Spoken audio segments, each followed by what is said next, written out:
Kingsmill Massacre.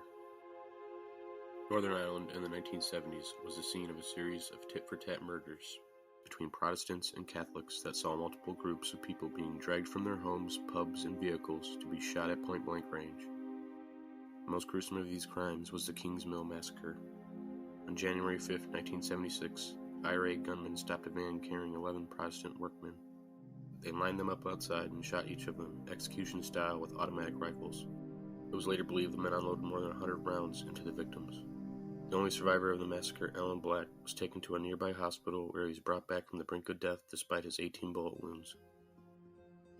The noise of the gunfire was deafening. It's something I'll never ever forget. And what they'd done, they'd shot us all at waist level, supposed to stop anyone from running away.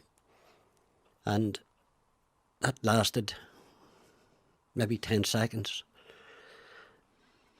And the next thing, I was hit multiple times, and so was everyone else.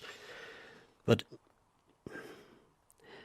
it was absolutely awful because there was screams of pain. There was some of them weren't able to scream, and they were moaning, they were groaning. My 19-year-old apprentice, he fell across my legs, and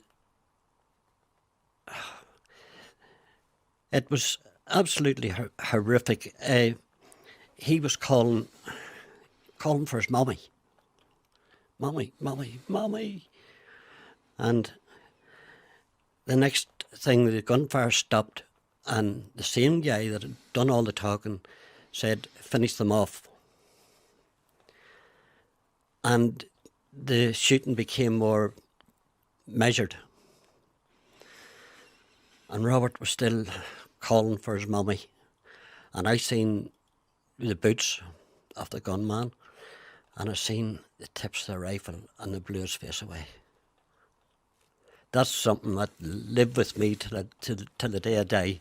And he was such a lovely lad, and calling for his mummy and getting his face blown off. It was absolutely horrific.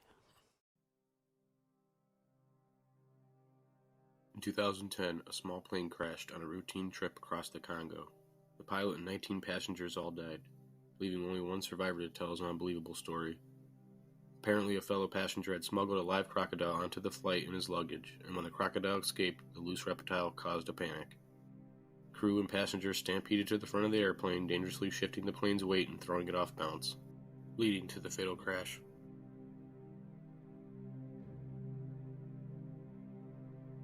In December 2016, Alana Vasquez, a high school senior in Bismarck, North Dakota, woke up covered in rubble. She assumed it was a dream. Vasquez was the only survivor of a freak accident that blew up her house, killing her mother and her stepfather. According to Morton County Sheriff's Department, the explosion was an accident, but the cause of the destruction remains a mystery. If something can be considered lucky in a situation like this, local authorities are considering it fortuitous that the house only exploded and didn't catch fire.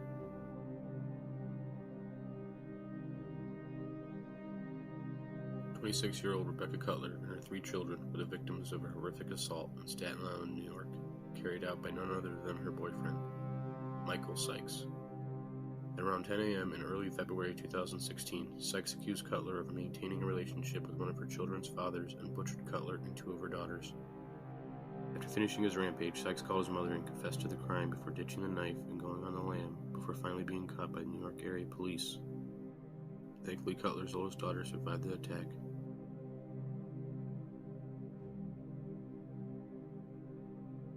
In 2011, a woman was waiting to get her nails done at a salon in Seal Beach, California, when the building became the site of a devastating shooting. A man wanted to murder his ex-wife because of their aggressive child custody battle. So he attacked the salon she was in and killed her and 7 others. 5 years after the attack, the sole survivor said, "The only noise I can remember from that day is pop, pop, pop. Even though she survived, that doesn't mean she didn't take a hit. She was shot. A bullet entered her arm and went through her left breast."